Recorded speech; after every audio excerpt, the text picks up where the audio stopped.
Bonjour! Bonjour tout le monde! Bonjour, j'espère que vous allez bien depuis hier. Bonjour à tous, à toutes. Je m'appelle Laurence. Je suis Lolacha sur Ravelry, L-O-L-A-C-H-A. Et je suis aussi Lolacha sur Instagram où je suis plus souvent lo.la.cha. Et ceci est le 26e épisode de My Podcast. Sachant que j'ai enregistré un premier épisode, plutôt première partie d'épisode hier, j'ai l'impression de ne pas vous avoir beaucoup quitté. Voilà. Néanmoins, je tenais à vous remercier beaucoup pour l'accueil que vous avez fait à cet épisode et pour les commentaires très gentils. J'avoue que ça m'a mis le sourire toute la journée. Donc, grand merci à tous et à toutes. Voilà. Et puis c'est pas mal parce que ça me permet d'avoir bien en tête tout ce que je vous ai dit hier. Et donc ce que j'ai oublié de vous dire hier et que je vais pouvoir vous dire aujourd'hui. Sachant que, comme vous l'avez peut-être vu, mon téléphone bloque à 30 et quelques minutes. Et après, c'est franchement la galère pour... il faut monter. Et qui dit monter dit logiciel de montage. Bizarrement, mon ordinateur professionnel n'a pas de logiciel de montage.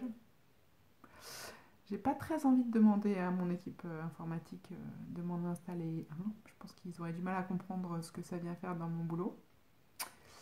Mon ordinateur personnel est trop vieux.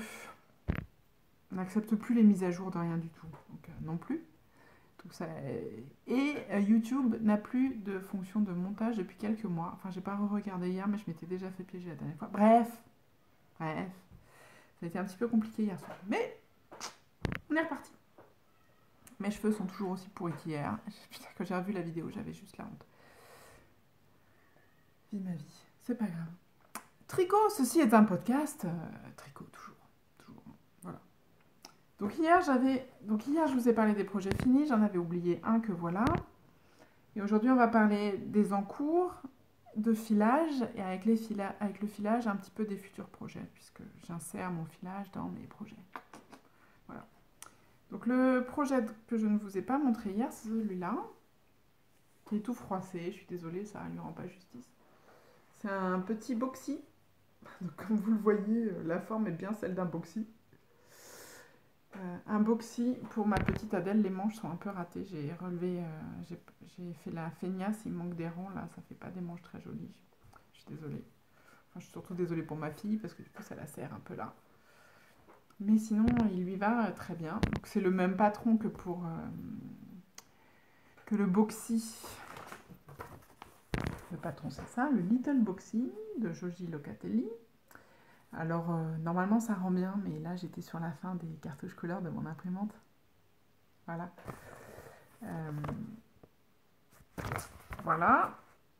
Donc, c'est exactement... Il est construit exactement de la même façon. C'est exactement la même chose. Sauf que c'est en taille mini.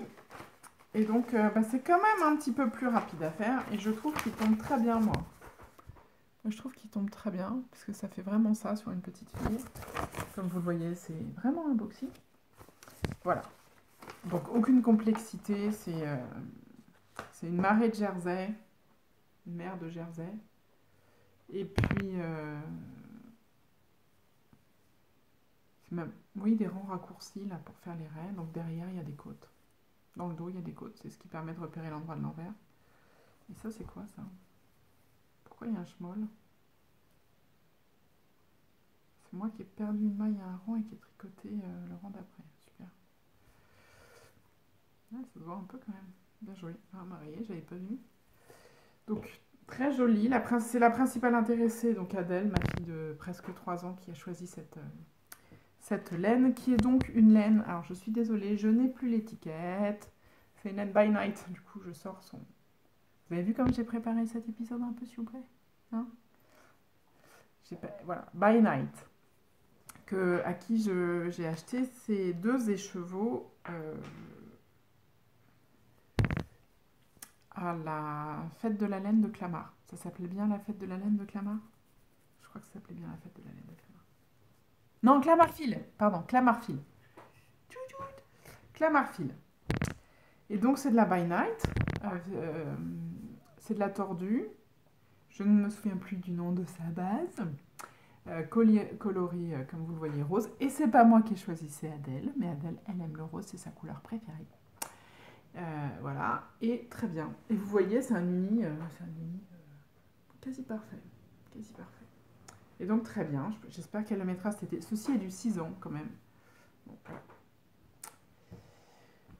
Dernier projet fini. On passe aux encours. Alors les encours, je vais peut-être me reculer un peu parce que j'ai l'impression que vous me voyez en énorme. Hein. Les encours, j'ai repris un encours que je suis... que je ne fais pas du tout de façon monogame parce que sinon je l'aurais jamais... je vais me lasser. C'est ma couverture au crochet. Donc je vous la montre autant que possible parce qu'elle commence à être un petit peu grande. Tac. Mettre debout. Voilà. Tac. Hey, les couleurs sont plus jolies que ça en vrai, moi je trouve. Voilà. Tac, tac, tac, tac, tac, tac, tac. On commence d'en bas, voilà. Tac, tac, tac, tac, tac, tac, tac, tac. Et la longueur, ça fait un peu moins que mon envergure à moi. Ça doit faire 1m20, 1m30, quelque chose comme ça, je dirais. Voilà, et donc c'est une couverture qui n'est faite que de restes de laine, de fingering. Ah, là, les couleurs sont beaucoup mieux, là. Les couleurs sont beaucoup mieux, là. Bah oui. Là, ce passage-là qui est pas terrible. Ah, si, voilà. Voilà. Là, on retrouve les couleurs pétantes. Ah, bah voilà. Je sais pas pourquoi. Voilà les vraies couleurs. Donc, comme vous l'avez vu, il y a des fils qui méritent d'être rentrés encore. Voilà les vraies couleurs. Bon. Donc, ce ne sont que des restes de fingering, de restes de chaussettes, de châles, de pulls, de la single, de la tordue, de la laine, du mérinos, de la soie, de l'alpaga, du cachemire. Enfin, il y a tout dedans. Je mets tout dedans. Le patron, c'est le même, c'est la Granny Stripe Blanket de Attic 24. C'est un patron, c'est une recette plus qu'un patron. Une recette qui est disponible sur son blog. Alors je vous le montre. Elle s'appelle Attic 24. Le nom du patron, c'est la Granny Stripe Blanket, qui ressemble à ça, que j'ai faite en vrai. Vous voyez que ma fille l'a autographiée de façon... Voilà, vous voyez que le patron, il a un petit peu vécu vu comment il est abîmé. Et en fait, c'est un article de son blog. Voilà, donc vous voyez, un article de son blog dans lequel elle explique comment faire. Donc, il n'y a pas de patron en tant que tel. Mais sur son site, sur son blog, sur le côté... Il y a un des côtés dans lequel il y a tous ces tutoriels. Voilà, c'est un tutoriel, pas un patron. Granny Stripe Blanket, ça vous envoie directement sur l'article dans lequel elle explique comment faire. Voilà. Et c'est vraiment du basique. Pour celles qui crochettent, vous aurez reconnu, c'est juste des brides, donc c'est toujours le même point. Voilà, je crochette avec mes crochets préférés, Pref de chez Pref, les clovers, et je crochette en 3-5. Voilà, donc la différence par rapport à son patron à elle, qui est crocheté avec une laine plus épaisse, c'est de la DK. J'ai pris exactement le même nombre de mailles, sauf que au lieu que les lignes soient dans la largeur, là elles seront dans la longueur. Voilà, c'est juste ça. Donc je ferai beaucoup plus de lignes pour que ce soit plus long. C'est une couverture une personne à peu près. Et donc les couleurs, bah, c'est au hasard Balthazar, je fais en sorte qu'elles s'enchaînent. Voilà, et vous aurez remarqué de l'autre côté, voilà, les fils à rentrer, parce qu'au début je faisais ça bien, je faisais un aller-retour, une couleur par raie, parfaitement, et puis en fait ça me faisait des restes de restes, non merci. Donc j'ai tout cette fil à rentrer que je ferai un jour sans doute. Et puis, depuis 2 semaines, je fais ça. D'ailleurs, vous voyez, je me suis un petit peu foirée là. J'ai raté des clusters de brides. Et donc, je ne rentre plus mes fils parce qu'en fait, je me fais des cakes. Alors, j'avais entendu parler de ça sur un podcast américain.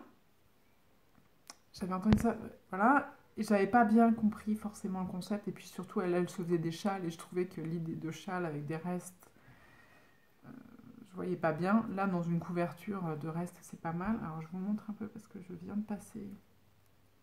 Bien sûr, évidemment, ça se défait pas au moment où je veux le faire. Ouais, c'est peut-être pas une bonne idée de vouloir décrocheter le rance. Ouais, bah il est là le nœud en fait. Mais je pourrais pas vous montrer du coup, tant pis. Pas jouer avec le feu. En fait, je vais vous chercher l'autre.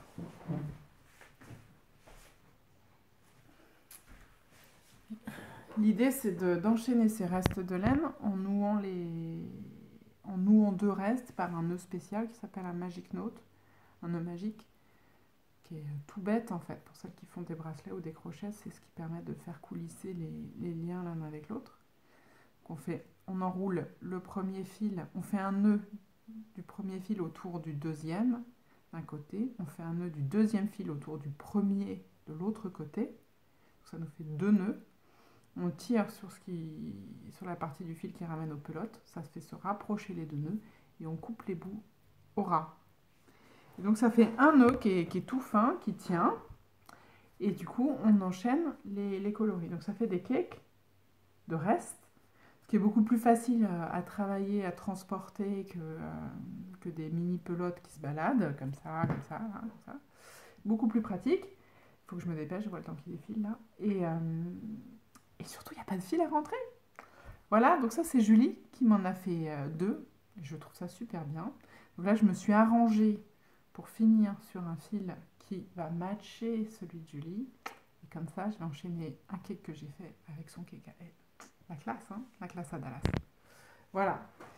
Donc je trouvais que c'était chouette. Et du coup, je suis repartie et enchaîner les couleurs, c'est juste super agréable. Alors, c'est un peu n'importe quoi. Hein. Il y a des coloris méga vifs. Voilà.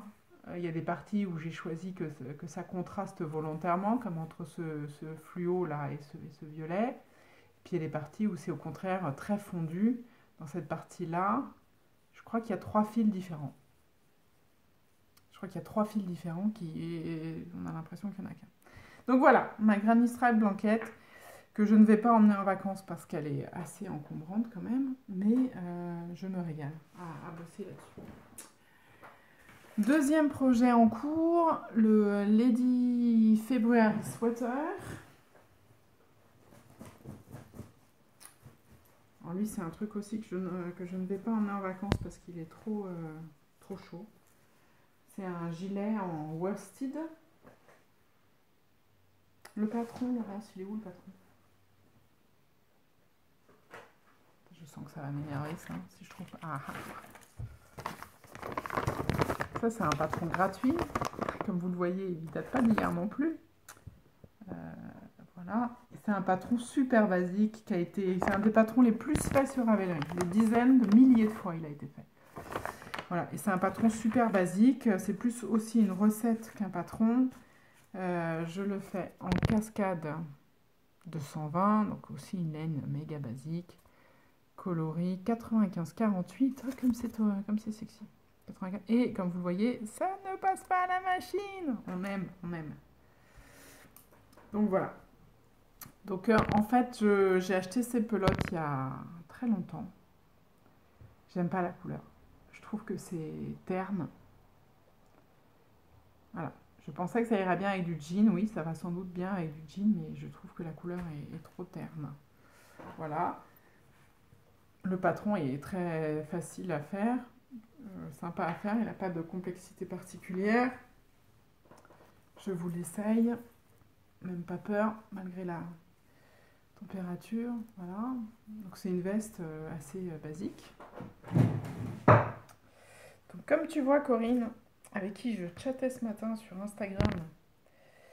Il me reste vraiment pas grand chose à faire. Il me reste la fin de la deuxième manche. Je l'ai fait un peu ajuster parce que j'en ai marre d'être plus grand. Peut-être un lien avec le péridot d'hier. Pour celles qui ont regardé les 2 épisodes, elles comprendront. Voilà, donc c'est un pull worsted. Donc c'est de la laine un peu épaisse, un peu chaude. C'est ce qui fait que j'ai du mal à le reprendre en ce moment. Les manches sont un peu larges à mon goût. Mais celle-là est aussi un peu courte, hein, vous voyez. Ouais, mais c'est élastique. Donc, non, en fait, elle est pas courte. Bon, ouais, j'espère qu'il n'y a pas trop d'étampes, sinon ça va me saouler. Pardon, ça va m'énerver. Et voilà, et j'aime bien. Tout simple, tout basique, féminin quand même. Assez rapide à faire parce que c'est de la worsted. La dentelle est très très simple. Même moi, je l'ai retenu.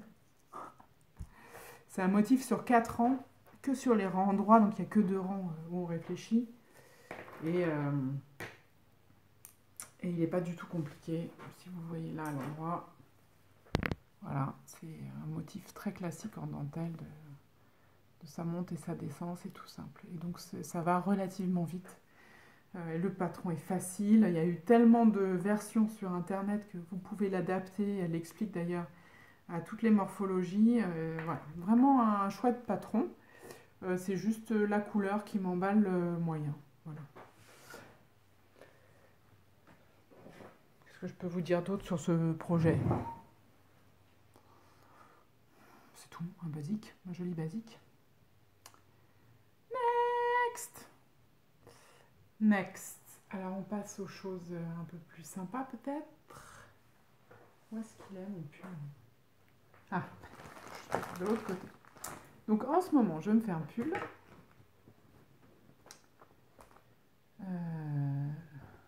Pareil, où est le patron? Celui-là, je ne l'ai pas vu. Je me fais un pull. Oh, du gris, du rose. Ça, c'est étonnant. Ça, alors là, je suis sûre que vous n'y auriez jamais pensé vous-même. Du gris, du rose. Voilà. C'est le patron, c'est le confetti de Vera Valimaki. Coup de bol, il est là.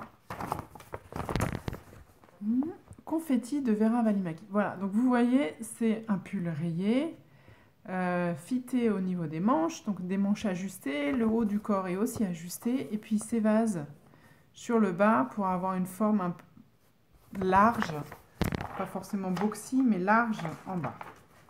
Voilà. Une autre photo pour que vous vous rendiez bien compte, le dos est tout simple. Et par contre, le schéma vous montre bien que ça s'élargit en bas. Est-ce que j'ai une autre photo où on voit le bas? Non, faut pas rêver non plus. Non, ok, bon. Donc c'est un patron de Vera Valimaki. Moi j'aime beaucoup ces patrons, c'est la copine de Joji et j'avoue qu'entre elle et Joji, ça se passe souvent, j'aime quand même beaucoup. Le patron n'a aucune complexité particulière, c'est un raglan simple avec des rangs raccourcis au début pour faire que le dos, vous voyez la part de rose là, le dos remonte un peu plus haut que le devant, et ça je trouve que c'est très bien. J'aime mieux, je trouve que ça tombe mieux sur les épaules. Puis après, c'est un raglan classique. Et on commence les augmentations un peu après les manches. Et ça fait des jolies augmentations aussi. Est-ce que je peux vous le montrer? Est-ce que vous voyez là? Ouais, voilà. Vous voyez les bandes d'augmentation? Elles sont à 10 mailles du milieu des côtés. Et du coup, ça fait un couloir d'augmentation assez joli. Voilà. Donc très simple. Très simple, mais je pense assez chouette. Et alors les fils, je ne sais pas si vous allez voir, il y en a un qui a des paillettes, le rose il a des paillettes, ça ne se voit pas. Donc pour celles qui hésitent à mettre des paillettes dans les pulls, en fait, c'est quand même bien subtil. Là vous voyez, est-ce que si je vous mets dessus, non même pas. Voilà. Donc les fils, c'est 2 fils que j'avais prévus pour faire des châles. Donc j'avais 2 écheveaux de chaque, donc 2 écheveaux de gris. Ce gris-là, c'est le Plucky Knitter, coloris base Primo Fingering, donc c'est de la Merino Cashmere Nylon. Et le coloris, c'est Good Old Peep. Voilà, donc c'est un joli gris qui tire un peu sur le... Ah, la couleur, c'est exactement ça. qui tire légèrement, légèrement sur le mauve, que je marie avec celui-là. Qui juste, ah, ça c'est vraiment, j'adore vraiment ce coloris-là. Et donc ça c'est Riverside Studio. Super Wash Merino, Stellina machin, et le coloris c'est Ballet. Et donc j'avais 2 écheveaux de chaque. Je voulais faire un Solaris avec ça, et puis un châle avec ça, et puis un jour je les ai mis à côté. Et depuis ils vont ensemble, quoi. Et donc j'ai modifié légèrement le patron, parce que dans ce patron-là, mais ça rejoint un peu le commentaire que j'ai fait hier. Dans ce patron-là, pour ma taille, il faut 3 écheveaux de la couleur principale, on va dire, et il faut 2 écheveaux de la couleur secondaire. Donc en tout, il faut 5 écheveaux. On entame un peu du troisième et on entame un peu du deuxième, donc il reste beaucoup de la première et beaucoup de la deuxième couleur. Voilà. Et en tout, on est sur 5 écheveaux. Sachant que pour moi, un pull, comme je dis ça dans l'épisode précédent, c'est arrière, mais vous n'allez peut-être pas les regarder à la suite, il me faut un petit peu plus de 3 écheveaux. Donc ça va m'agacer un petit peu d'aller en chercher 5. Et donc, j'ai changé, et au lieu de faire 4 rangs, 2 rangs dans les couleurs, il y a 4 rangs de la couleur principale, 2 rangs de la couleur contrastante, j'ai fait 2 rangs, 2 rangs, moitié-moitié. Et donc au final, il me restera un peu de chaque. Il me restera un peu de chaque, mais pas beaucoup. Voilà. Et effectivement, les couleurs sont un peu plus fondues. Ça fait un fini plus fondu que si j'avais fait 4 rangs, 2 rangs. Voilà. Mais ça me va bien. Et donc, il me reste encore, je pense, 15 cm de corps et les 2 manches. J'hésite à l'emmener en vacances. Parce que ça prend de la place et que ça tient chaud. Je sais pas. Mais très joli patron. Moi, je suis assez fan. Je suis assez fan de cette coupe-là. Et je suis étonnée qu'on ne l'ait pas plus vue. Mais voilà. Voilà. Trop posé ces cheveux. Voilà. Et mon dernier encours, maintenant c'est fini avec mes encours. Ah, les autres c'est des chaussettes. Les chaussettes, non, je vous en parle pas forcément, c'est pas super original. Je vous les montrerai fini. Filage. Donc moi hier j'avais commencé à parler un peu filage.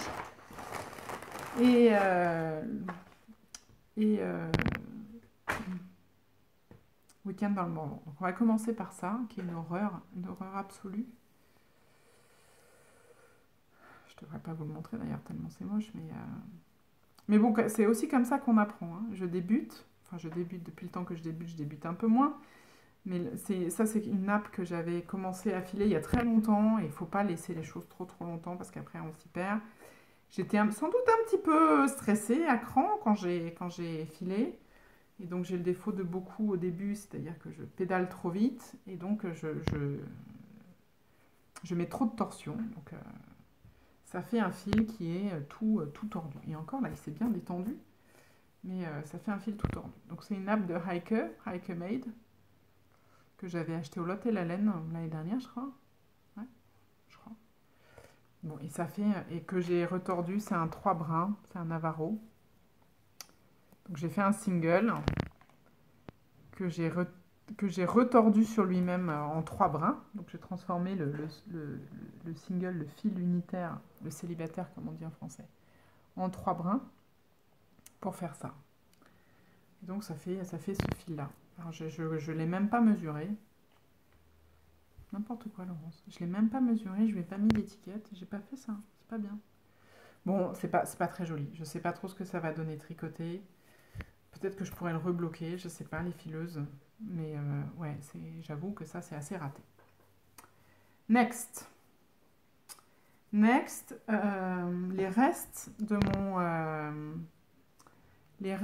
mon boxy worsted que j'avais filé, le pull que j'ai filé, que je vous ai montré je crois dans mon dernier épisode, que j'avais filé à la main, oui, le pull dont j'ai filé la laine et que j'ai tricoté entièrement. Voilà, et si je ne trouve pas, les restes sont là.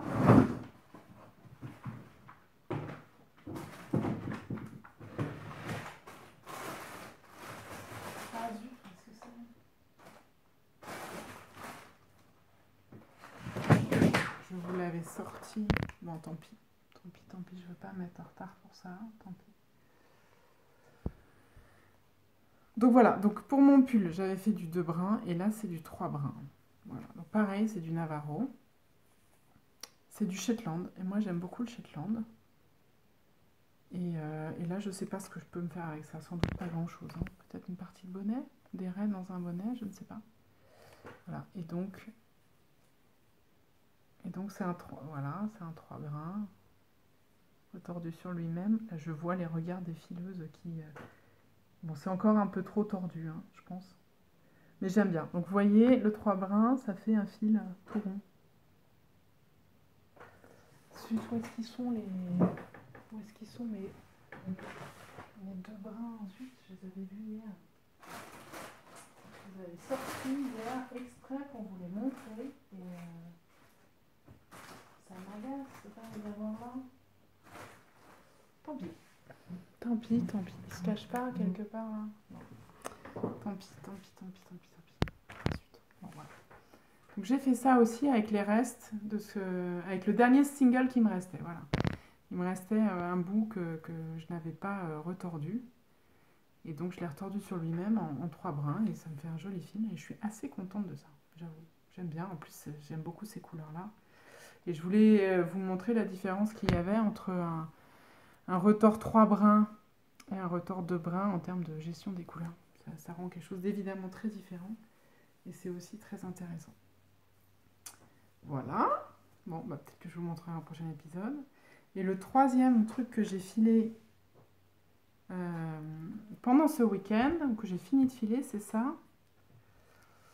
Donc là aussi, c'est un Navarro, c'est un retors 3 brins et c'est une natte de Stéphanie, céréale fileuse, sur Instagram, que j'aime beaucoup. J'avais flashé sur cette natte, ces couleurs-là.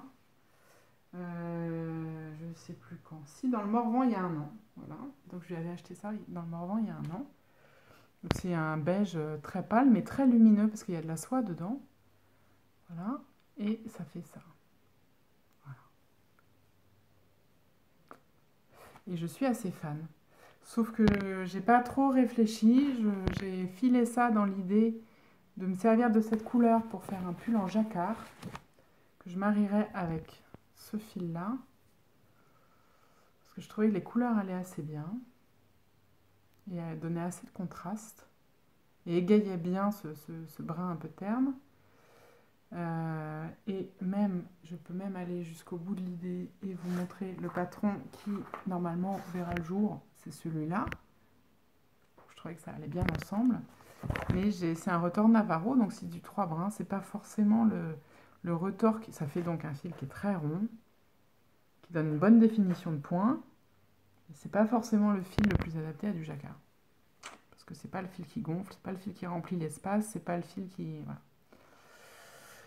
Mais j'aime beaucoup, et je suis assez contente de moi. Voilà, et je termine, il me reste 2 minutes, c'est un peu speed, j'aime pas ça en fait. D'ailleurs, je pense que ça sent, je suis moins décontractée. Et le dernier, c'est ça. Voilà, donc ça c'est le tour de fleece, là c'est le single. Donc vous voyez, c'est encore sur la bobine, parce que j'ai pas fini de filer. Il me reste ça à filer. Donc ça c'est la tresse, qui est une tresse offerte par Julie. C'est de la Malabrigo, coloris Baia Electrica. Voilà. Et là pour l'instant j'en suis à faire le single, que je veux aussi faire en 3 brins. Voilà. Donc c'est assez fin, je ne sais pas si vous vous rendez compte que c'est très fin. Et le projet derrière ça, c'est le boxy chevron, que j'adore. J'ai vu, il a été fait quelques fois par Caroline Caro-Scrap et les tricots de Charlot aussi. Et j'aime beaucoup ce patron. Je trouve que les boxy, ça me va bien en fait. Donc un peu tendance à en faire une série. J'aime bien. Et donc le fil principal, ce sera ça. Que donc je vais marier avec celui-là. Pour faire les chevrons. Et donc je combine un fil et main avec du